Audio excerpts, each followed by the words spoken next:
Hello and welcome back to another episode of the On the Sideline podcast with Jackson and Kyle. I'm joined here, as always, by a man who is very pumped up to watch both the Bruins and Knicks game tonight. Kyle, how are you doing? I'm good. I'm ready to be heard again by the Knicks. Yes. It's been a fantastic sports day. I'll be honest. A dramatic Monaco Grand Prix, a exciting Premier League Sunday, Champion Sunday, and then we got some great playoff basketball and hockey tonight. It's been a good day. Yes. How is that going to work? So you are a Knicks fan and a Bruins fan. They're both playing at 7. What are you have the two TV setup? Are you planning? I'm probably going to have the laptop set up on the Bruins game. I'll probably put a little more on the Knicks game because the Bruins are up 3-1. And it's been hard to get excited about the Knicks lately, so it's kind of a big deal. Yeah, enjoy it when you can, right? Yeah, exactly. So I'll probably have that one on the main TV and then the Bruins on the computer for this one. Hopefully the Bruins can close it out and play like they did the other night and get a 4-1 win, because that was actually the one game I missed so far this playoffs, and they won by 3 goals. Every other game's been overtime, so I wouldn't mind like a 4-goal win. Right. Yeah, so we'll get into the meat of this episode. Some people might be a bit confused. Why are we talking? I see a comment that was 4 months ago. I believe that might be referring to this game. We're talking about a game that happened a few months ago. Why are we doing this? What is the thing? To me, the reason why I wanted to go over this game again is I just think it's such a compelling game and probably the biggest game of last year, I would say, because the Super Bowl ended up really being a blowout. And I think you think about all of the different things that happened with this game, and if it went a different way, how that could have completely changed the dynamic of football and a lot of things that we know about it. So I thought it would be a fun episode. Off-season content, not a ton to talk about. To just recap this game, talk about what happened, because it was a wild game, and really get into the details of it.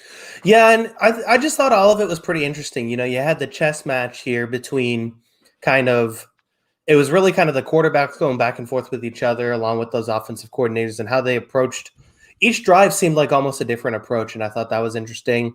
Plus, you had the Bulls matchup against LaFleur in that offense. I thought all of it was really good and really compelling.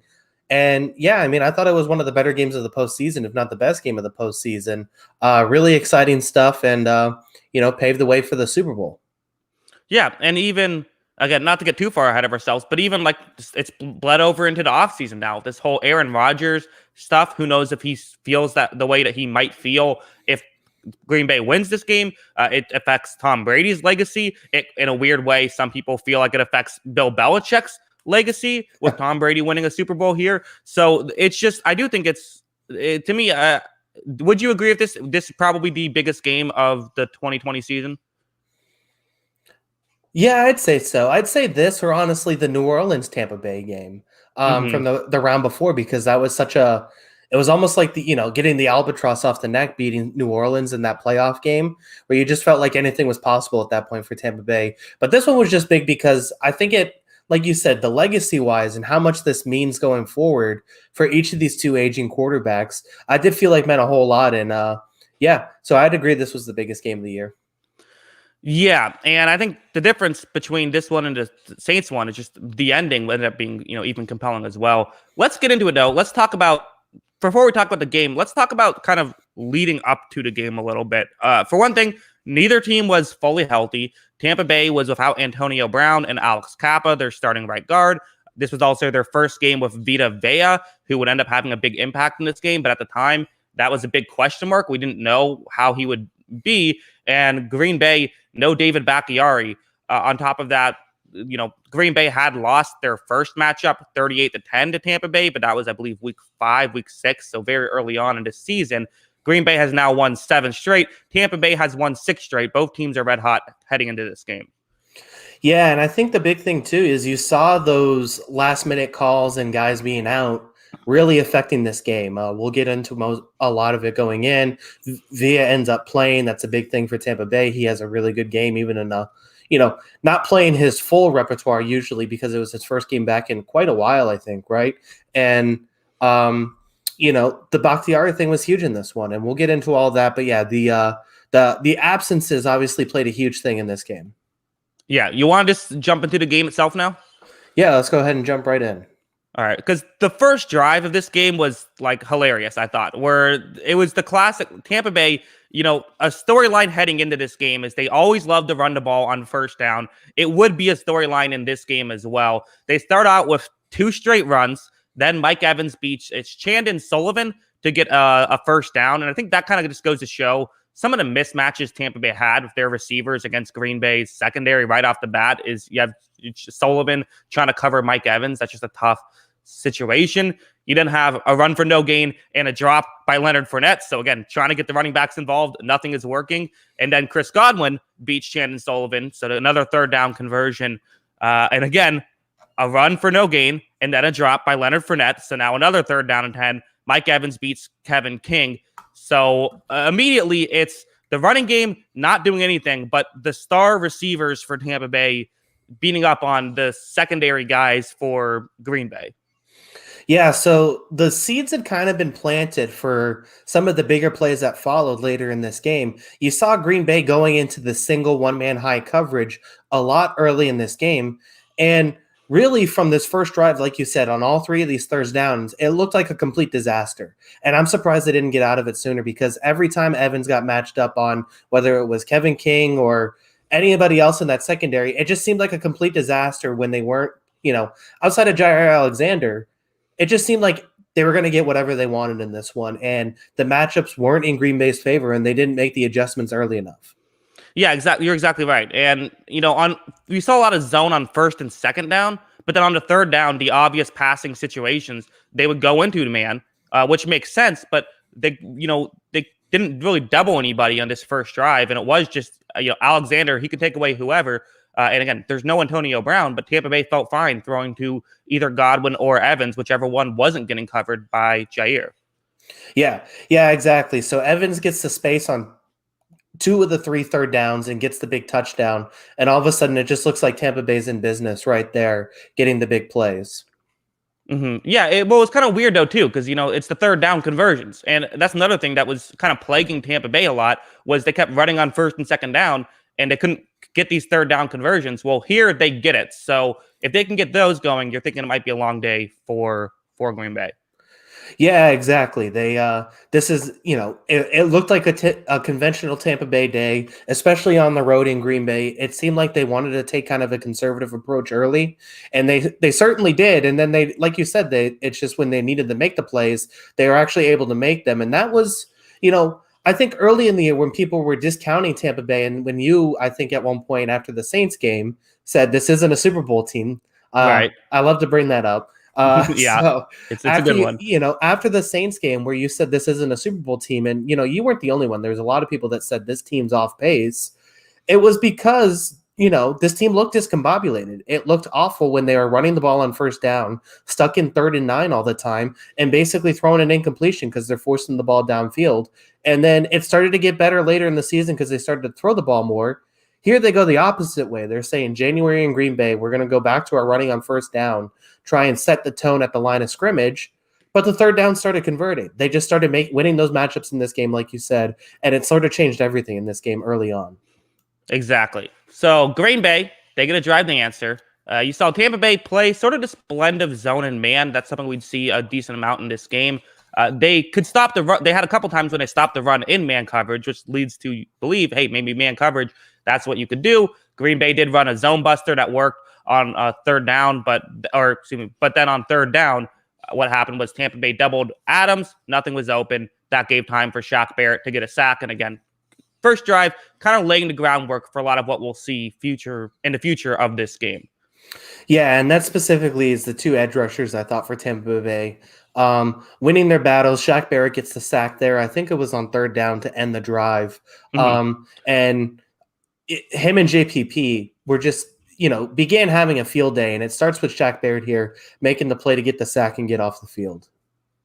Yeah, they were great. And it's also this offense. And again, this is something I accidentally started playing something on my headphones. This offense, I think, did a really good job. Or the defense completely lost my train of thought. Recoping here. The Green Bay Packers did a really good job when Devontae Adams could get open. When they didn't, that's when they struggled. It's something that's kind of been a storyline for the past couple of years for Green Bay. they weren't able. Devontae Adams not open on that third down play. That kind of helped out Shaq Barrett a little bit, gave him a little extra time, and he was able to use that time to get the sack. Yeah, exactly. That's pretty much it with this Packers offense. I thought they had some opportunities on the outside throughout the game, but they didn't always take advantage of them because it was, do they have time, and is Adams open on those opportunities? I thought Tampa Bay did a really good job throughout the game of shading him, and like you said, on that play, on that third down play, he's not able to get open through those two guys, which is something he's been able to consistently do throughout his career, but it's very difficult to ask in a big game like that. Yeah. So Tampa Bay gets the ball back. More runs on first down. They did get a first down by running the ball, but didn't get too much else going. We saw a great play by Chris Godwin on getting 14 yards on a third down and 13 by just a screen pass. He picks up 14 yards. Green Bay actually got a stop in this drive by doubling Mike Evans and putting Jair Alexander on Godwin. I think we probably should have seen more of that, but that's a good, really quick answer to what they just got burned by last drive. And eventually, they get that stop on first down. Then there was a drop by Tyler Johnson, a very quick sack by Kenny Clark, and now Tampa Bay's offense is off the field again. Yeah, exactly. So this was an interesting drive because there were some trends here that were just getting started. The first, like you said, was some of the drops. Tyler Johnson drops the pass that looked very catchable. And for how good he was catching the ball all year, it was somewhat surprising. And that was a big one where you're like, oh, Antonio Brown's out. Someone like Scotty Miller or Tyler Johnson has to step up. And Johnson's drop there definitely hurt. But, Tampa Bay's still in a position where they're up 7, but, that definitely hurts. And then, Kenny Clark gets the sack to end the drive. Like you said, it was surprising to see that they didn't go more to doubling Evans, especially on third down where they need or obvious passing situation third downs. And this is the one where they did, and Kenny Clark comes up with the sack, the only sack of the game for Green Bay. That was a good play to get off the field, but something that they probably should have looked at more. Yeah, well, and I mean, the sack by Clark too, it was kind of just one of those there wasn't a lot Brady could have done about that too, even if there was an opening. That was a bit there wasn't a ton of great defensive plays, specifically with the Packers defensive line, but there were a few, and this was one of them. Yeah, exactly. So it was an interesting drive. Buccaneers are forced to punt, and then the Packers get the ball back and put together one of their best drives of the game. Yes, that's right. Well, it was an interesting one. So we'll go ahead into this one now. This is Green Bay Packers' second drive, down 7-0. They got a first down on a third down at their own 5, and it was really just Rodgers. Again, I watched all 22 of this, and there was no one open for like 5 seconds of this play. Rodgers just biding time, finally finding something to get open, gets a big first down there. That play itself was huge. I mean, if they don't get that, then they have to punt inside their own end zone. I mean, that's a huge play. Yeah, and that's right after a big JPP sack, which was another one by those edge rushers getting back there and getting after him. It was an interesting rollout play, and Aikman was like, this is kind of a weird play call because everything's so bunched together. But I think it was Lazard who makes the catch on the third down, finds a sliver of space, and that's where Rodgers is at his best, rolling to his right, throwing that ball down to the sideline. And it was a big play, yeah, because it got the drive going, and it finally seemed like kind of woke up the Packers offense. Yeah, Packers would then kind of pick on Carlton Davis a little bit, who has had his ups and downs as a Tampa Bay Buccaneer. They threw a screen pass to Adams, who broke a tackle from Davis, gained about 15, and then later on a third down and 3, MVS ends up beating Carlton Davis with his speed. That's the one thing we've talked about with Carlton Davis, can get beat with speed, gets a 50-yard touchdown, and ties up the game just like that. Yeah, this was another one. So it was interesting. I thought both of these teams had some pretty good advantages in single coverage. And this was another one where the safety over the top was late to get over. Or I didn't see the all-22. It looked like either he wasn't there or was late to get over. And Valdez-Scantling just beats Davis to the ball, and Davis misses the tackle, and he scores. So it was a good play from Valdez-Scantling, a pretty good throw from Rodgers too. And just like that, we're all tied up. Yeah, and I also think this was one of the last times we saw someone other than Jamel Dean on Valdez-Scantling, because they wanted a speed guy to match his speed. Yeah, so that obviously changed everything, and then they had to rework a lot of their matchups. And I think that moved Davis pretty much onto Evans for the rest of the game, right? Or Adams, sorry. Yeah, there was a lot. Not every snap, but a lot of the snaps, it was Davis on Adams, where he can, kind of take advantage of his good footwork and sort of take advantage of the fact that Adams isn't quite as fast and doesn't usually use speed to win, which Davis can't compete with speed. So that was kind of a good matchup for them. But yeah, a big blow there. Tampa Bay, they go from having a great opportunity to potentially get the ball around midfield if they convert on to third down. Now all of a sudden Green Bay gets a touchdown. That's a huge swing. Yeah. Obviously that flips the entire momentum of the game, and just like that, it seems like the Packers have a real chance. They're fighting back into this, even though it's early in the game. It looked like it was all Bucks early on. Right, and that's kind of one of the things we talk about with these big games. Is sometimes it feels like you dominate for a quarter. We're into the second quarter now, but all of a sudden the opposing team makes one big play, and now it's tied. It can be tough to mentally sort of get past that, but Tampa Bay would find a way to do it. And what they would do is there was another first down run, gets nothing. Then a drop by Chris Godwin. That was another storyline heading into this game, is that Godwin, who the usually sure-handed Godwin, all of a sudden dropping like crazy come postseason time. No one knows what's going on there. But he would quickly make up for it by Tom Brady, who I have in my notes. I just wrote a YOLO throw by Brady, because this was just there was safety help over the top. Godwin not open whatsoever. Brady just chucks it up there, and Godwin finds a way to make the catch. Yeah, so this was interesting because first it was the drop, which was the second drop in consecutive drives. And then you're like, oh man, are these Tampa receivers going to have the playoff yips or something?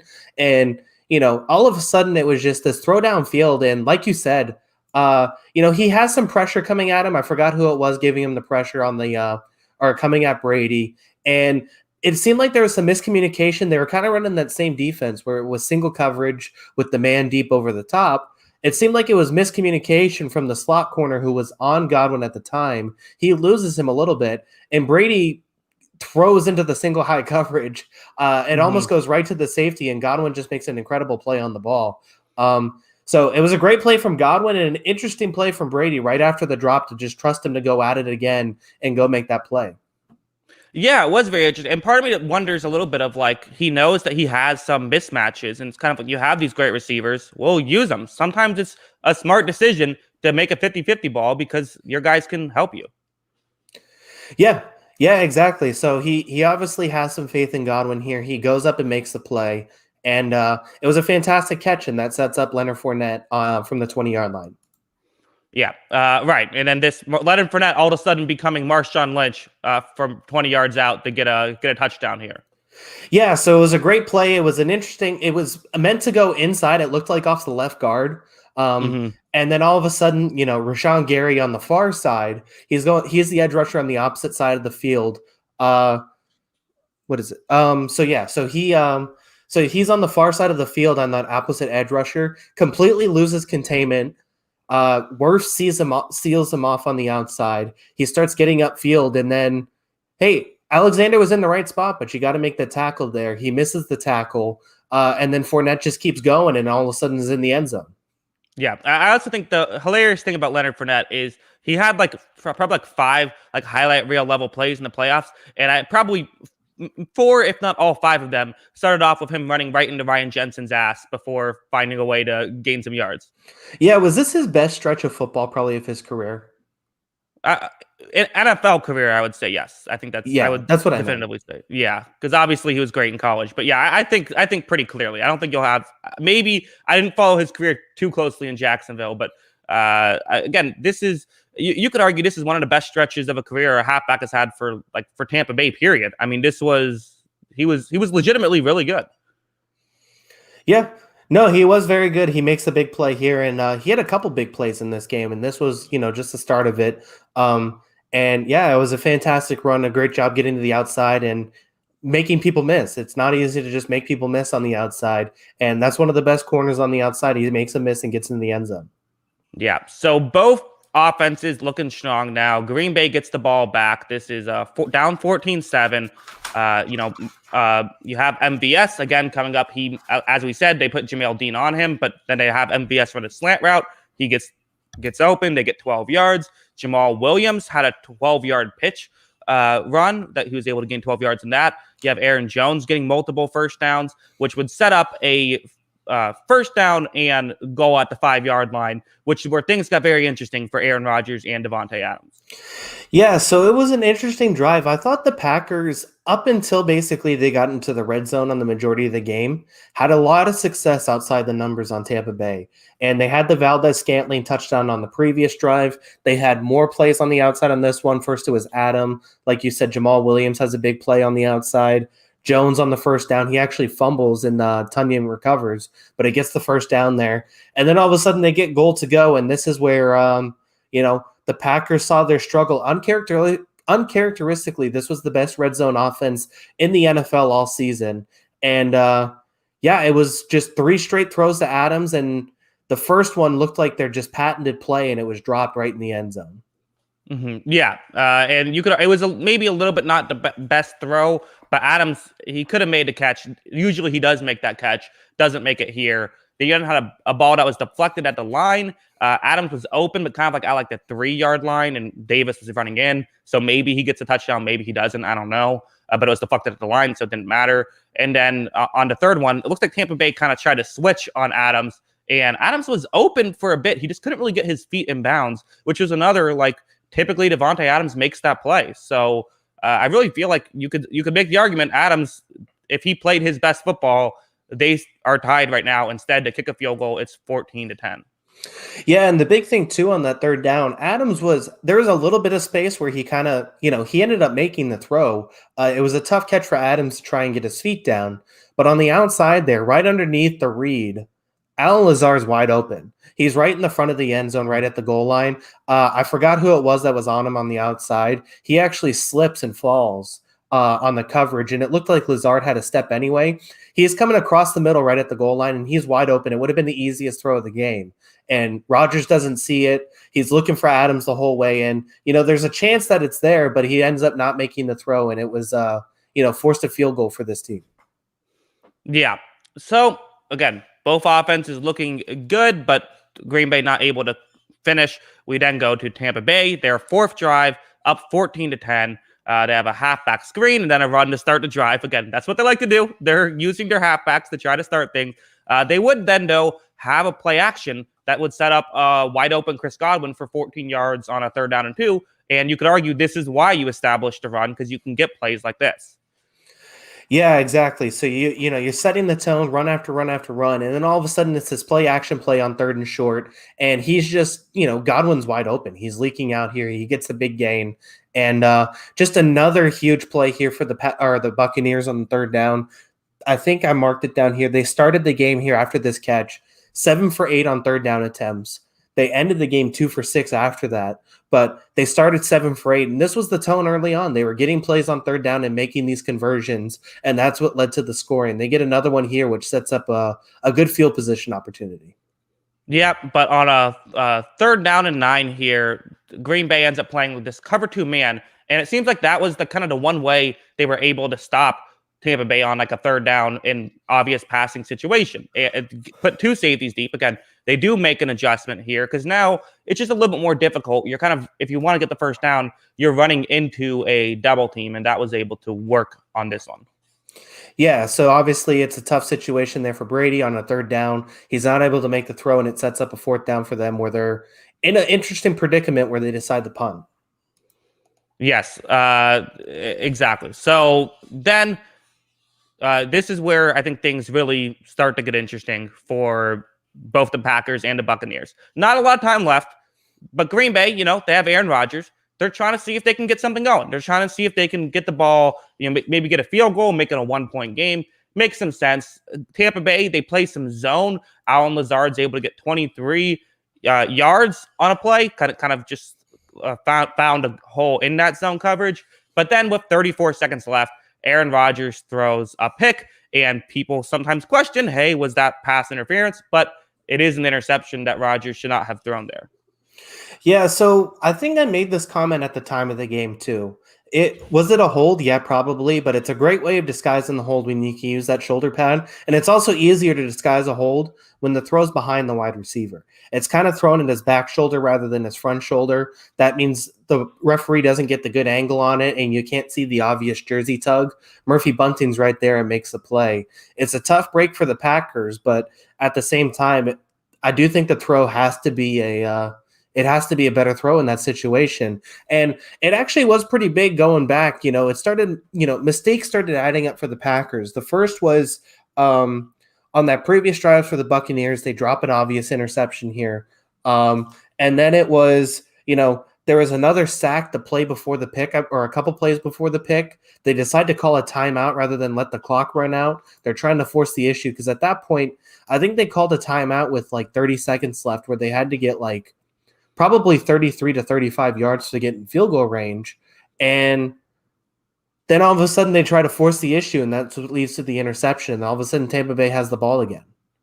Yeah, it just felt like it was a weird game management, and there was plenty of weird game management that would happen in this one. But yeah, I agree, and I also, and like you said, it was a bad throw from Rodgers. Interference or no interference, you can't throw that one behind. That could have been intercepted regardless of whether there was the pass, whether there was the grab or not. Yeah, it wasn't a good throw, and the Bucs take advantage. You could argue about it all you want, but the Buccaneers take advantage, and they end up getting the ball back with one more opportunity late in the first half. Exactly. Not a ton of time left. We're talking, 30 seconds left. There's a quick pass to Fournette. There's a Brady and Evans not being on the same page. Again, another storyline to happen throughout the season happens here that led to an incompletion. And some quick pressure leads to a throwaway. So now on 4th and 2, Bruce Arians with a decision to make. And at first, he is going to be playing it safe here. Yeah, it looks like the punting team's coming out. They're going to just end the half that way. All of a sudden, the timeout happens, and the offense comes right back out on the field. And Packers sit in this zone coverage underneath. They're kind of playing guys off. And then all of a sudden, Fournette just finds a little bit of space. He catches the ball a little short of the first down. And this is kind of a patent Patriots play where you're just going to sneak that running back out there underneath the zone, and you're going to give him some space to run. You saw Kevin Falk, Shane Vereen, James White all have these opportunities, and really big play opportunities and big opportunities. And Leonard Fournette runs it masterfully. He gets underneath the zone, kind of makes the catch, and then sneaks over the first down marker. Yeah, there's a lot of logic here. I think the one question mark I have is Leonard Fournette was dropping everything. I mean, the balls that have him be, and I look at this play, Brady never looked anywhere else. He was looking at Leonard Fournette. He was going to throw. This was a design play to Leonard Fournette. This wasn't like he looked at someone else, nothing was open, throws it to Fournette. So they were putting their faith in the guy who was, playing as though he didn't have any fingers, it looked like. Yeah, it was somewhat surprising, but maybe that caught the Packers off guard. They're saying, no, maybe they're not going back to him again. Either way, they end up going to him. It was a big play. He ends up getting the first down. It was just a fantastic play and a fantastic effort from Fournette to fight for that too, because he has to make the catch and be able to fall forward to get it. And he manages to do that. And then, the Buccaneers take another quick timeout after that and have an opportunity. Yeah, 8 seconds remaining. And the question everyone has, Kyle, why the hell would they play cover one man with 8 seconds left? Why would they put Kevin King on Scotty Miller? It's cover one hole as well. There's a linebacker covering the middle of the field. What was Green Bay thinking here? Clearly they weren't thinking, or you know what? I'll tell you what they were thinking. And it was a bad decision because it was a too aggressive a decision. They were thinking that they were going to get 5 more yards and go for a field goal. That's exactly what they were thinking. They were thinking that it was going to be a quick out and they were going to go for a field goal. So let's try and force a long field goal and break up this pass play. All of a sudden, everyone's running deep for Tampa Bay, and then the Green Bay secondary scrambling. We saw King get burned earlier in the game by jamming Evans and not really working back in coverage, and that led to the first touchdown. And on this one, he's getting caught upfield again. He's unable to work back. He doesn't have the speed to keep up with Scotty Miller, and Brady just puts the ball in a dime for a touchdown. Yes, I even have the clip prepared. I can play it right here, the all 22 footage. As you see, you're going to see Miller at the top of the screen, and he's just faster than Kevin King. And it's hard to blame King too much for this one. It's more of just Scotty Miller is faster. He's able to blow by him. And that's really what it came down to, I think, for Tampa Bay and for Green Bay. It's just, you needed someone else there, because if Kevin King's on Evans could have burned him downfield, or Chris Godwin. Like, they just needed an extra defender down there. And I get the logic. Okay, maybe they're going to go for a field goal, but that's not a great coverage against trying to protect the 5-yard gain anyways. If you're really doing that, then protect the sidelines. They weren't doing that either. I feel like I don't think there was any logic behind it. I think it was just silly. Yeah, it was a bad play call, bad execution, the whole thing. And hey, Scotty Miller takes advantage. He sees his spot. He's going to get upfield. He's beating into that sideline. And like you said, Brady reads it almost right away. He's looking there immediately and delivers a great pass. Do you think now that the Packers just looked at this highlight for probably like a month and said, okay, let's go ahead and get Eric Stokes? Yeah, I think that was like when they talked about what do we like about each player in their draft evaluation. Eric Stokes, they just said the Hail Mary at the end of the NFC Championship game. Yeah. That's just what they wrote. Eric Stokes is fast enough to get back on that play for our terrible coverage call. Right. Exactly. He can help us out there. That's exactly right. So 21-10 going into the half. It feels like a dagger. Feels like at this point, as a Buccaneers fan, I'm thinking this is great. It's not over by any means, but this is feeling very good. And it felt like Green Bay really had to do something on their opening drive, but that's not what ended up happening. Yeah, exactly.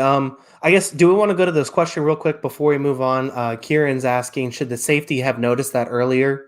I think the tough play, if you pull up the clip again, is that the coverage is just not set up for this play at all. Because like I was saying, they're set up for an underneath route, and everyone in the Bucs is going deep. Look at this 3 guys going deep here. The safety's obviously going to put all of his attention here on Evans, and it's just a tough situation where the safety's stuck in a no-win situation here because he's the only guy back there, and all of a sudden you see 3 Buccaneers.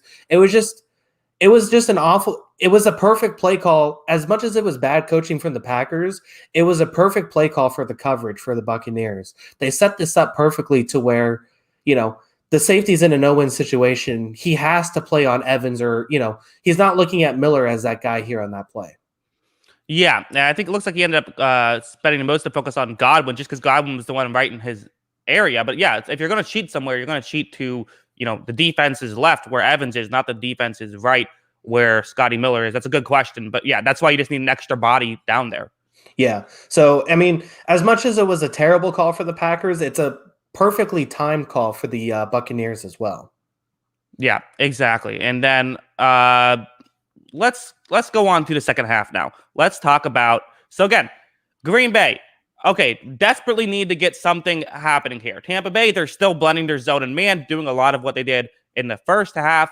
And on a man coverage play on third down, Aaron Jones has what appears to be a surefire first down, but then Jordan Whitehead had something to say about it. Yeah, and, it's a really tough break from Jones, although it was his second fumble of the game, so obviously something was going on. But Whitehead just does a great job of putting his hat on the ball, and he gets his body around. This was almost a clinic in tackling. He gets his body around, and his helmet's just in the perfect spot to knock it loose. All of a sudden, Buccaneers are on top of it. Devin White recovers, takes it all the way down to the 8-yard line, and this started one of the other big trends in this game where the Buccaneers took advantage of the turnovers. This was another opportunity for them in the red zone where the Packers couldn't have the same amount of success. They get the ball down at the 8-yard line, and it's easy from there. Yeah, I mean, Devin White just seemingly, he's always the guy who somehow finds a way to get the loose ball. I don't know what it is. Weirdly, some players just have a knack for that. He's one of those guys where he's always around the ball. And then it only takes one play for Tampa Bay to make it 28-10 with a play action to Cameron Brate for a touchdown, another play action. So they established a run and they cash in here. Yeah, and the thing is for all the things Brady's given credit for, I think he's almost underrated for how good he is in play action. Because you look at this play, I think it was Alexander and I think Amos, if I remember correctly, just completely bite on it. And, rightfully so, because it's first down, which is, the Buccaneers play to run usually.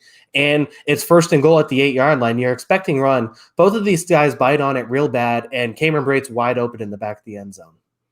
Yeah.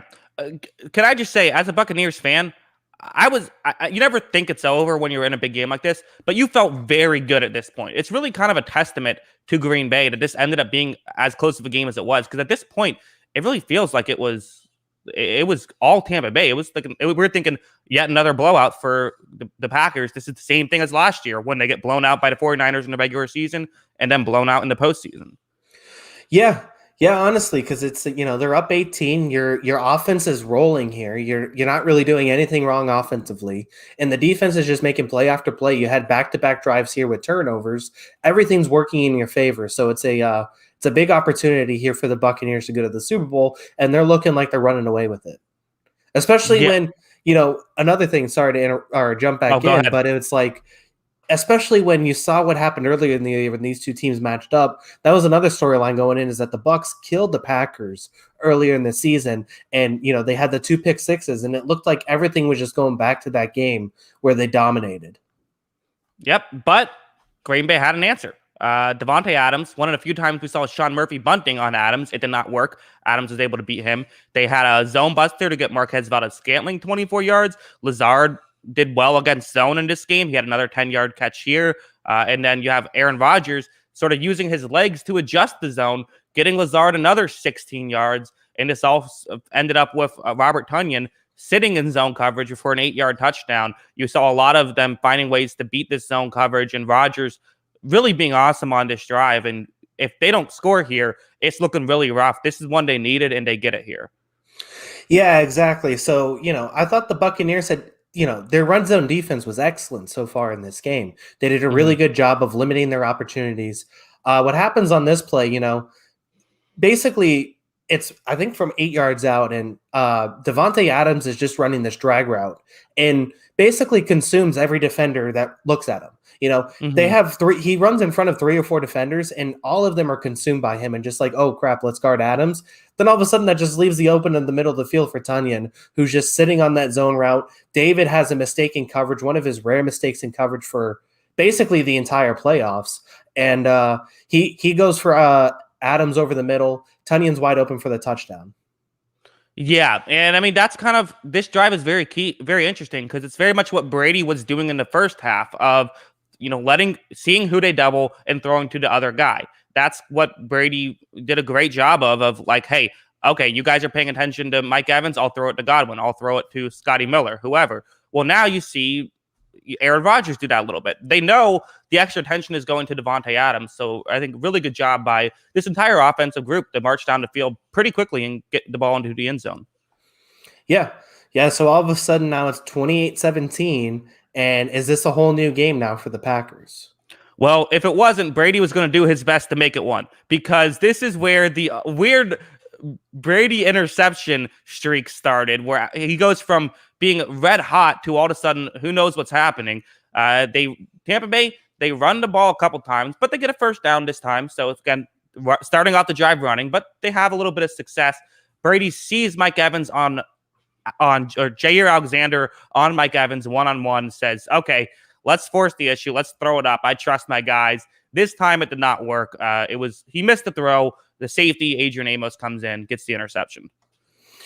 Yeah, so this was obviously a big play, and it's kind of a low risk, high reward situation because it's downfield at the same time, and that's one of the big things in this game was that the Packers' turnovers early in the game were at really bad opportunities, really devastating situations for them. Where this is downfield, it's not really hurting the Buccaneers. I mean, it stinks that you turn the ball over and give the ball back to them, but all of a sudden the Packers are, when it looked like this game was over, just coming with momentum because Brady turns the ball over and they have an opportunity. Yeah, it sucks more so of losing the drive than it does the field position aspect of it. But then on that drive for Green Bay, you saw, again, a good amount of zone for Tampa Bay. They did run man on a 3rd and 2, but there was a quick pass to Adams to pick up a first down. They had a 1st and goal at the 2, and this is where things, again, get interesting for Green Bay. Things aren't running so smoothly. There's a rush for no gain. Carlton Davis covers Adams nicely, which forces a throwaway, but finally Devontae Adams beats Carlton Davis, gets the catch, gets into the end zone, and Green Bay, they've scored 6 here. Not quite 7 just yet because they're going to go for 2.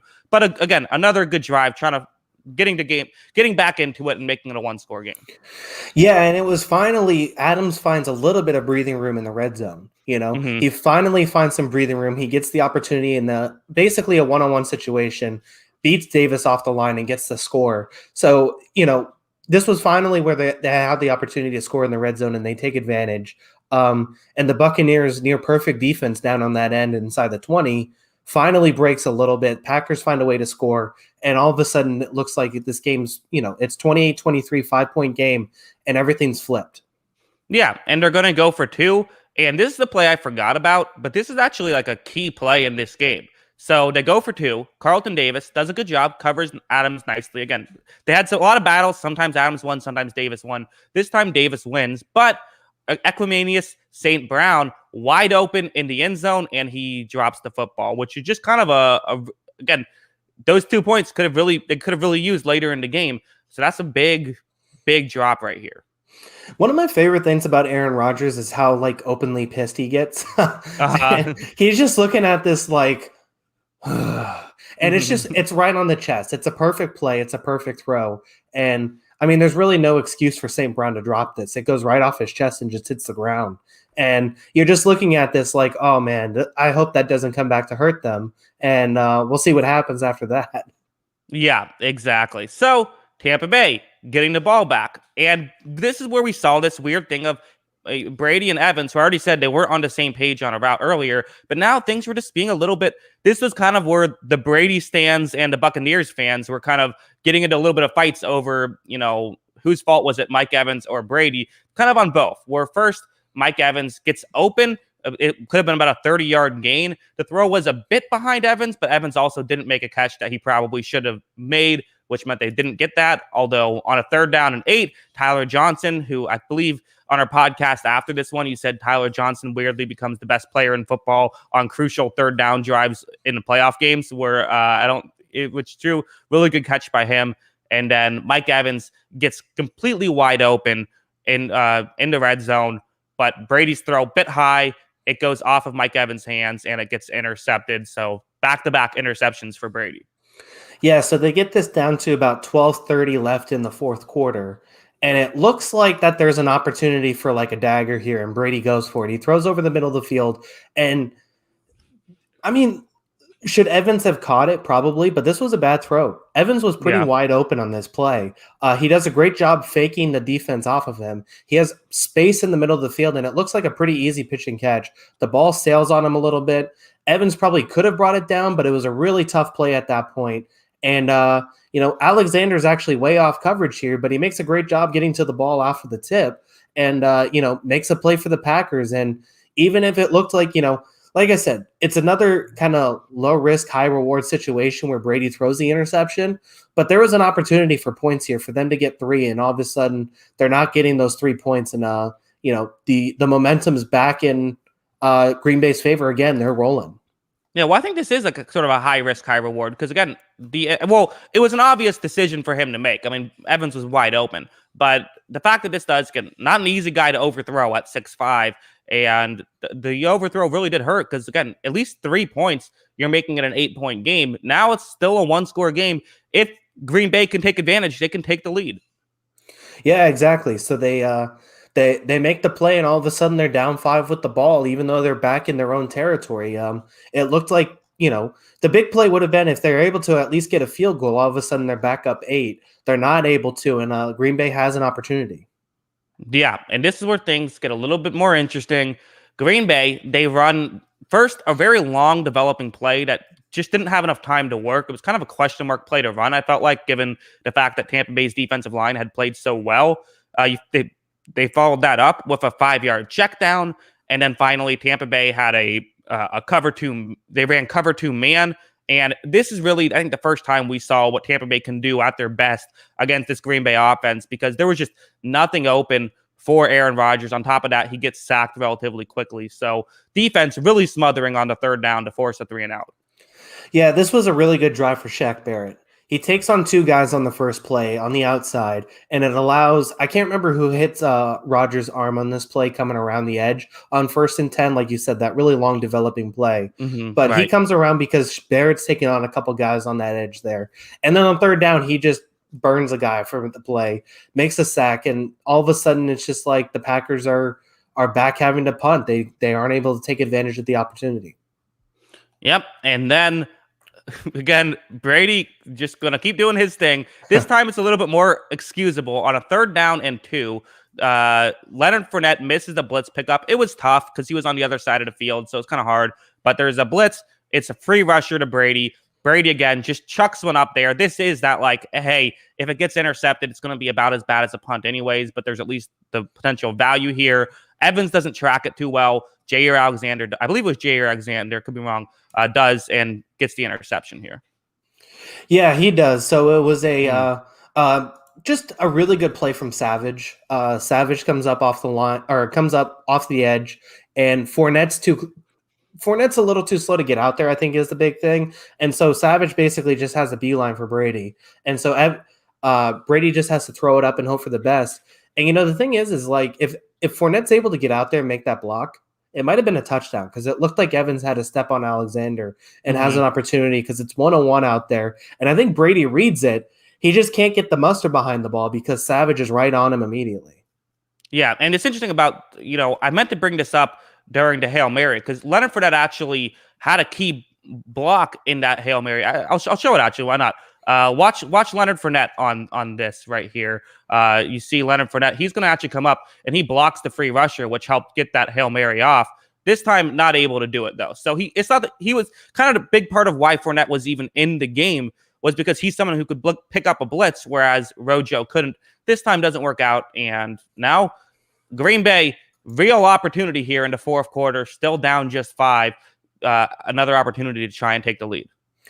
Yeah, and once again, this is another play, another great drive from Shaq Barrett, starting with the sack. The sack wasn't really that big because it only lost a yard, I think. But he just blows the right tackle, I think it was, off the line of scrimmage and just gets immediately in the backfield and gets Rodgers. And all of a sudden, even if it's not a sack for a huge loss, you're still operating at a disadvantage because you have 2nd and long and 3rd and long, and the Packers aren't able to take advantage. Yeah, it was actually one of my favorites. The 0-yard sack. I'm always a big fan of a 0-yard sack. But it was, and he just jumped the snap count. He was the first one moving. Right, same second.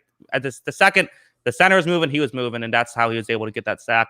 And then Tampa Bay, this cover 2-man coverage. MVS can't beat Jamel Dean deep, and this is why that matchup was perfect. Having Dean in that game, having their fast corner who can match up against the fast receiver, and then the cover 2-man again.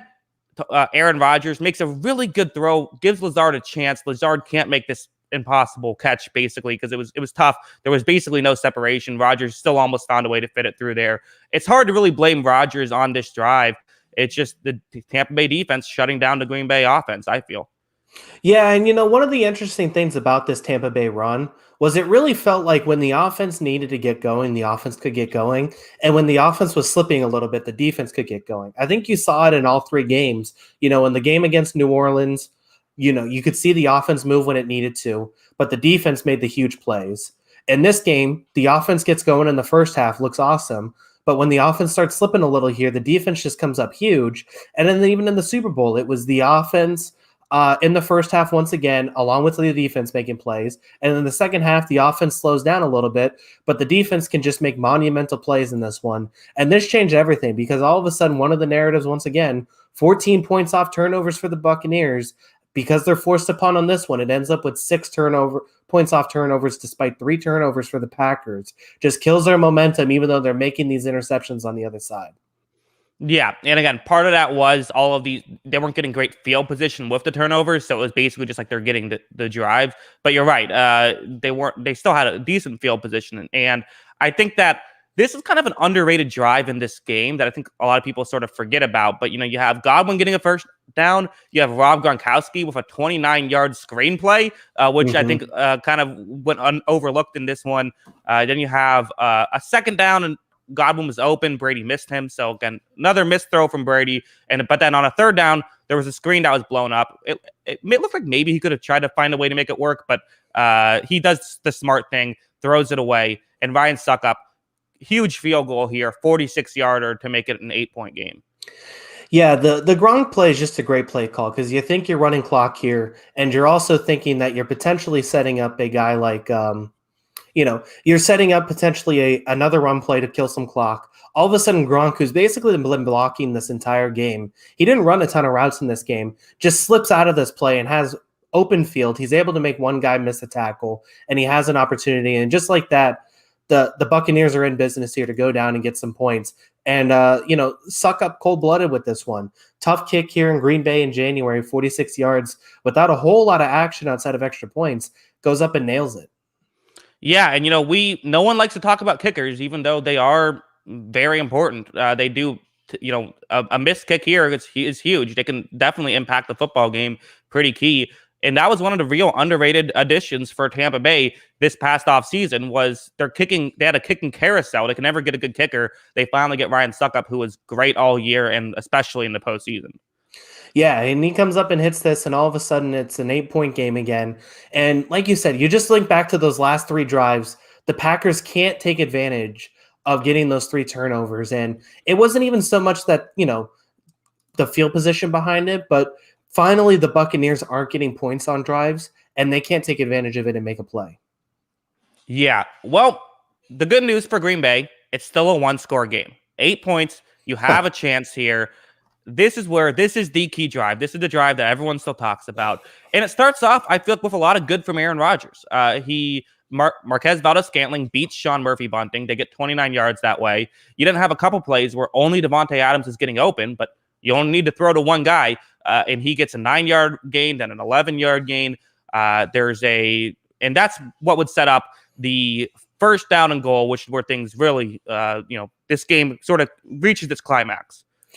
Yeah, exactly. So once again, I mentioned it before. Another one of the narratives was the Packers' red zone offense, which was the best in the league all season. Goes 2 for 4 in this game, starting with this drive here. Really tough play here. So it was first and goal. You had Lazard over the middle. It was. Nope. I can't hear you. I'm not sure if my headphones or if it's you. Let's see. Chat, let us know. Let us know if you can hear Kyle. I don't think it's. I can't hear you. No. I'm not. Here is it? I think you've muted your mic.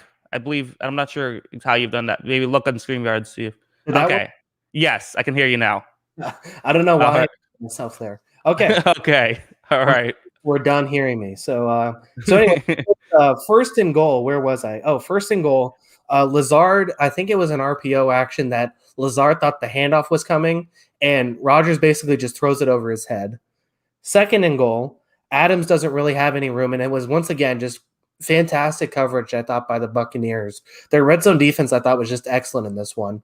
Well, I want to talk about the second down play. Because Tampa Bay was running cover 2 man this entire time. All of a sudden, they drop back into zone on second down, and the Green Bay was just not ready for it.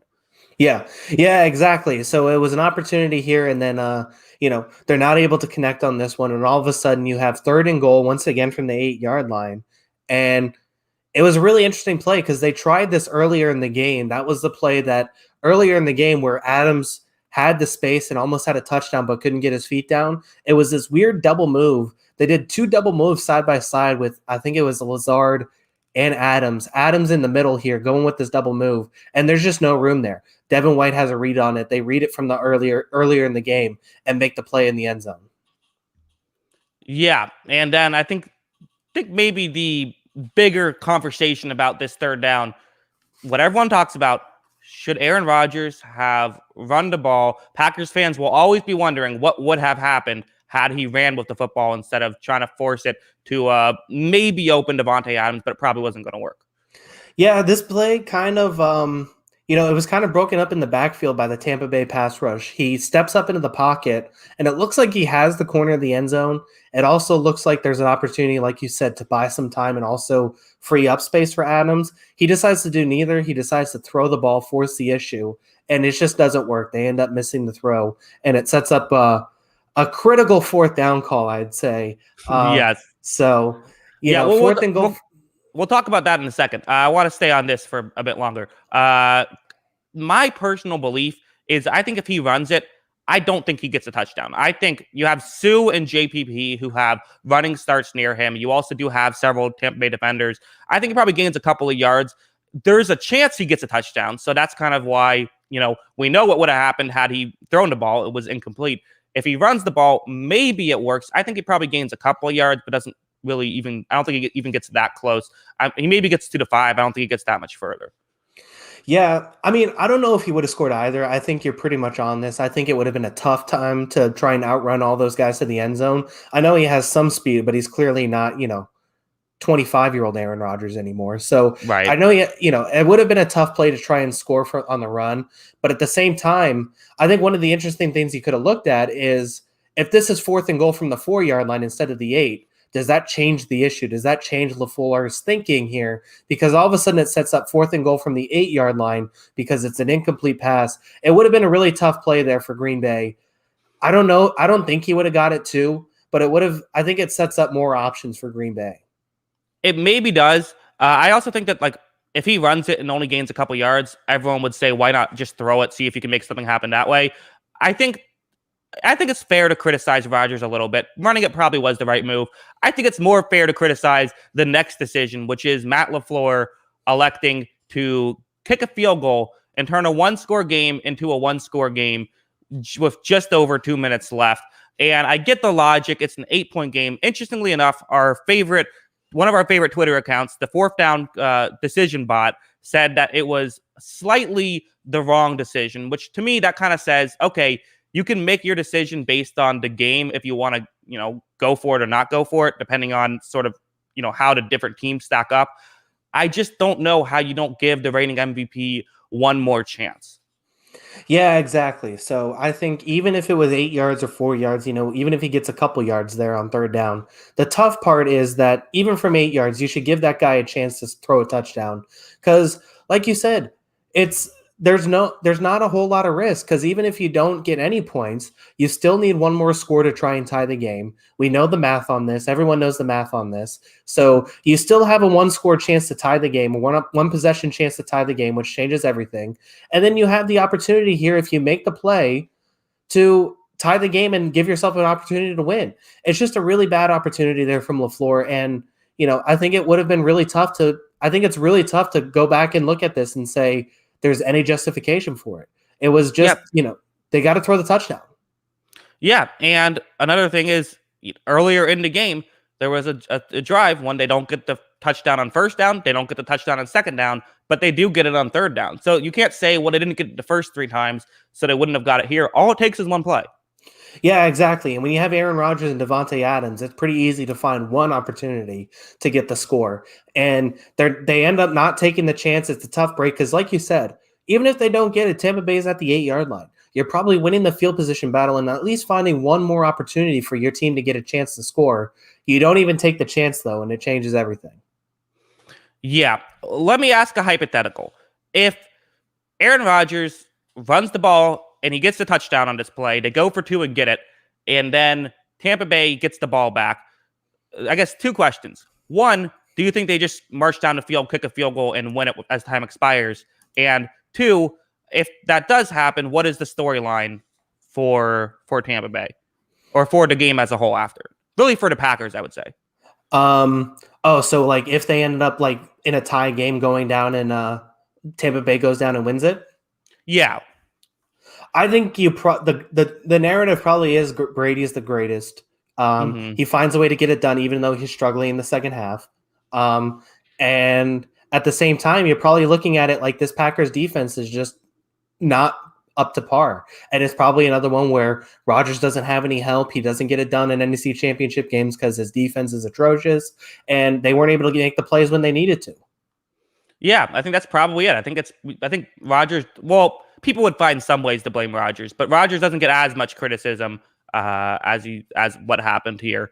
But yeah, I mean, a wild decision and a wild moment in a football game to take the ball out of your best player's hands and give it to the best player to ever play.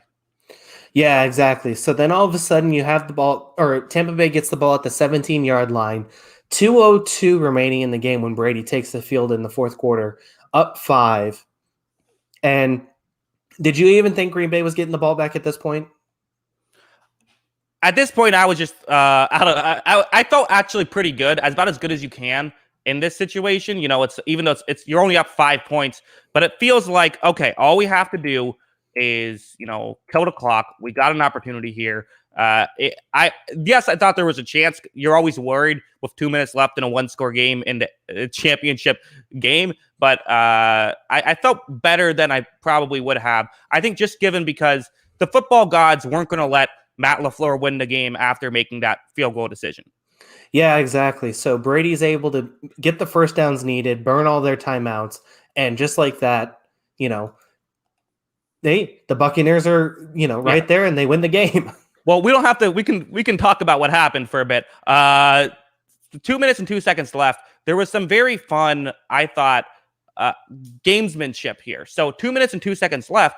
That means that you can throw the ball, and if it's incomplete, well, it's the same as running the ball because it's going to get past. It's going to get the 2 minute warning anyways. So they throw it to Evans and get 9 yards right there. And then that led to Green Bay taking an intentional encroachment penalty. So kind of some fun gamesmanship to start off this drive. Yeah, exactly. So he goes and gets the play for 9 yards and then the encroachment penalty, like you said. It just becomes an interesting dynamic in how this is going to go about. And yeah, so it sets up another first down there for Tampa Bay where, these two teams are trying to find a way to get one more drive for Rodgers. And, Tampa Bay is obviously going to get the ball here and get the first down. Yeah, and Tampa Bay run the ball 2 times, get 6 yards, makes sense, kind of cut the clock. So now they need a first down, and it's basically over. It's not officially over, but it's going to be basic. You would need a Minneapolis Miracle-esque play if Tampa Bay gets the first down, and that's one. Tom Brady throws to Tyler Johnson. It's incomplete. There's no flag. There's no flag. There's no flag. There's a flag, and that's the first down. Yeah, Kevin King has a clear hold on the jersey here.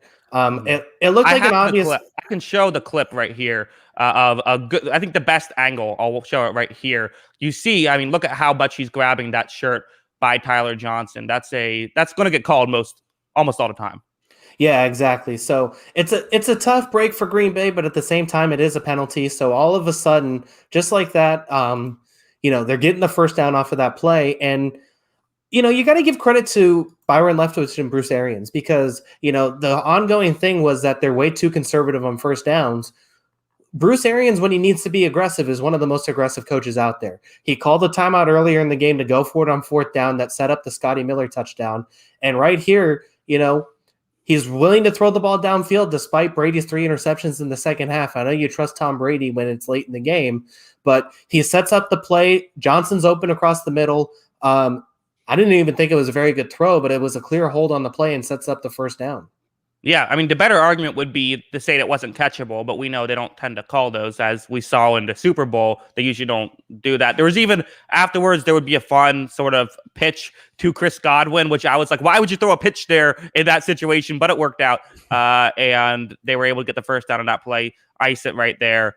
And yeah, the criticisms for Packers fans of, Kevin King gets called, Sean Murphy-Bunting doesn't, but I do think it is, the comparison I've made is, Sean Murphy-Bunting was going 50 in a 45, Kevin King was going 70 in a 45. Like, you can't get too mad at the cop for only pulling over one of them.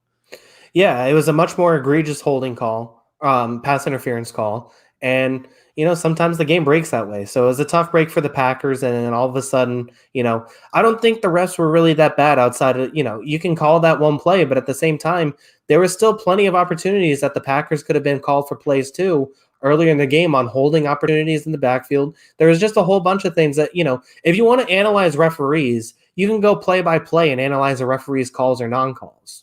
Mm-hmm. Yeah. In terms of legacy, is this the worst loss of Aaron Rodgers' career? Oh man, I guess I don't know all of his games. The couple, I would think the Seattle one, the Seattle NFC Championship game, that's up there. Yeah, no, that's fair. The only one, I guess for comparative sakes, this honestly, this feels worse than the San Francisco game because they just seem to have no chance in that one. Whereas this one, at least, there was a real opportunity, and it just seems like when the Packers really needed to put together drives, they couldn't, where Tampa Bay was getting the stops when they needed to. Well, and if Aaron Rodgers, let's say he runs in, gets a 2-point conversion, Tom Brady, 3 and out, they go down the field, they kick the game-winning field goal as regulation ends, Packers win. Now Aaron Rodgers overcame an 18-point lead against the GOAT.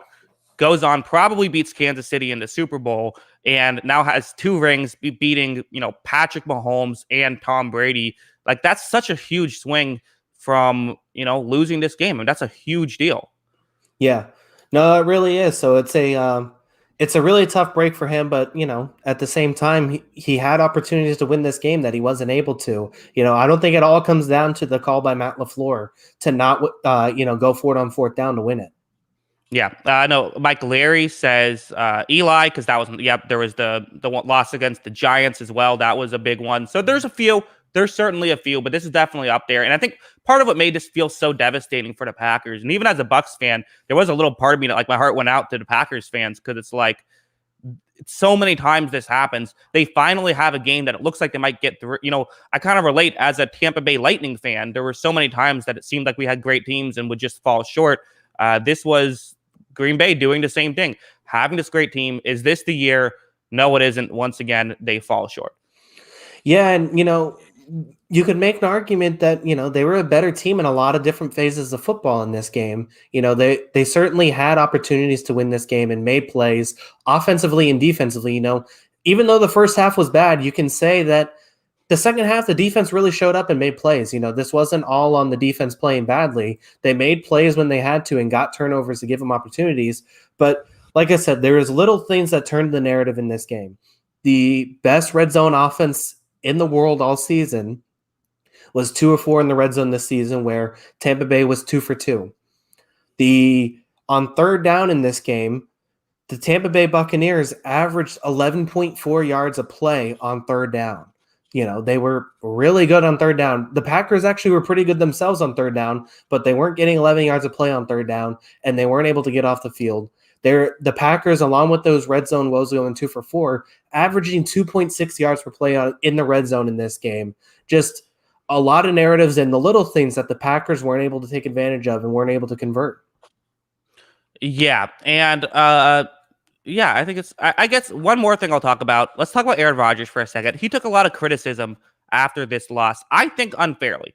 There's a couple of nitpicks you could give, but I still stand by how many quarterbacks that, if they replace Aaron Rodgers, win the football game for Green Bay. Is it 0?